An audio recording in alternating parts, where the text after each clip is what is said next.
मेरे को चढ़ा देना आप एक हाँ दोस्तों, तीन आपके स्पेक्टिकल कोबरा है, इंडियन स्पेक्टिकल कोबरा है जिनको हम रिलीज़ करना है। एक बड़ी बात यह है कि ये जो स्पेक्टिकल कोबराज होते हैं इनके जब बिल्कुल छोटे होते हैं तो मैं स्पेक्टिकल का निशान ऊपर का निशान होता है, और जैसे जैसे राजस्थान में ये बड़े होते हैं तो वो निशान हट जाता है इनको। ये कारण हमको भी नहीं समझ में आया, हमको लगता है ये शायद ज़्यादा गर्मी है इस वजह से ऐसा हो सकता है। तो हमारे पास एक तरह से 3 पीढ़ियाँ मौजूद है। ये बहुत छोटा है और ये उससे बड़ा है और ये उससे भी बड़ा है, ठीक है।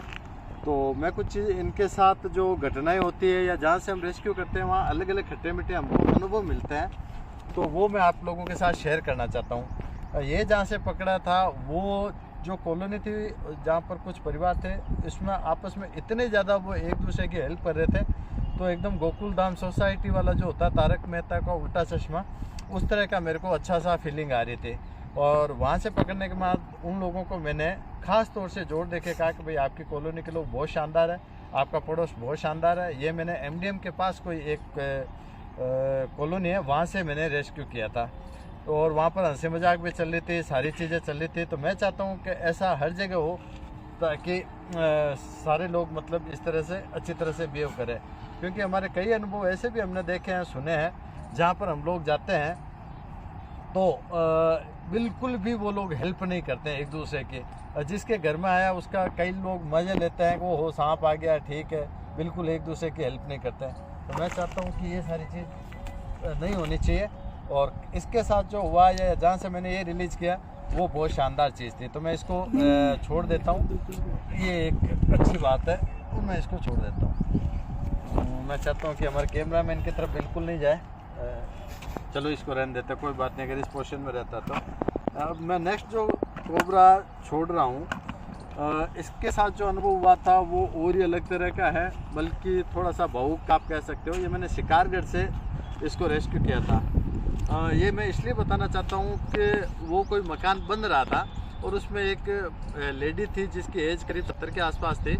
एक बार देखने से मेरे को ऐसा महसूस हो रहा था जैसे मेरी माँ बैठी थी। मेरी माँ भी लास्ट टाइम में जब थी 6 महीने साल भर थे तो बिल्कुल चल फिर नहीं सकती थी और शरीर बहुत ज़्यादा भारी हो गया था। अब वो मेरी माँ की तरह क्या बार बार मतलब उस सांप को देखना चाहती थी जो कि पीछे कहीं था, और उसके जो बड़े बच्चे थे 30-35 साल के थे, वो बार बार उसको बुरी तरह से डांट रहे थे, मम्मी आपको क्या करना है, आपको क्या करना, आप ध्यान रखो, आप चल नहीं सकते, ये नहीं हो सकते। जबकि उसकी जो भले ही वो चल फिर नहीं सकती थी पर उसकी जो एनर्जी लेवल था की तरफ बहुत शानदार था। तो वो चाहती थी कि मैं उसको देखूं या वो सांप क्या कर रहा है, कैसे कर रहा है, वो उसको एंजॉय करना चाहते थे। तो बार बार वो जब डांट रहे थे उसको, तो फिर मेरे को कुछ, मैं ज़्यादातर उस तरह की चीज़ों में इंटरफेयर नहीं करता हूँ, बीच में कोई पंचायती नहीं करता हूँ, पर वहाँ मेरे को कहना पड़ा। मैंने ये कहा कि भैया आपकी जो मदर है, आप ये जो करना चाहते हैं आप उसको करने दीजिए। ये इसलिए कह रहा हूँ कि मेरी माँ भी लास्ट टाइम में इस तरह से करती थी, और अब अगर मैं चाहता हूँ कि मेरी माँ करे तो नहीं कर सकती, क्योंकि 2 साल हो गए वो भगवान के पास है। अपने दोस्तों को मैं कहना चाहता हूँ, थोड़ा भावुक हूँ पर कहना चाहता हूँ कि बुढ़ापा जो होता है या ज़्यादा एज हो जाती है उसमें आप परेशान मत होइए। जो भी उनकी इच्छा है एक तरह से उनका बचपन लौट आता है, तो बचपन में जो भी वो करना चाहते हैं या बचपन की तरह अगर वो बिहेव करें तो आप थोड़ा सा प्लीज़ उनके साथ कोऑपरेट कीजिए। वो कुछ चीज़ चाहते हैं तो आप कीजिए, क्योंकि मेरी माँ जब करती थी तो हमारे में से भी गलती से कोई डांट देता था या कुछ कर देता। अब मैं चाहता हूँ कि वो डांटे या करे, तो अभी डांटने वो डांटने वाला आप कोई भी नहीं है। तो प्लीज़ बुढ़ा जो ज़्यादा एज है या बुढ़ा पे उसको भी एंजॉय कीजिए प्लीज़। अगर मदर वगैरह या फादर आपके इस तरह से कुछ करते हैं तो प्लीज़ उनके साथ कोऑपरेट कीजिए। उन्होंने आपको बचपन से बड़ा किया है, तो आपकी भी ड्यूटी बनती है कि जब बड़ी एज में उनको आपकी ज़रूरत है तो आप उनके साथ अच्छे से बिहेव करें। तो ठीक है, इसको रिलीज़ कर देते हैं। ये बहुत प्यार से रिलीज़ कर देते हैं इसको।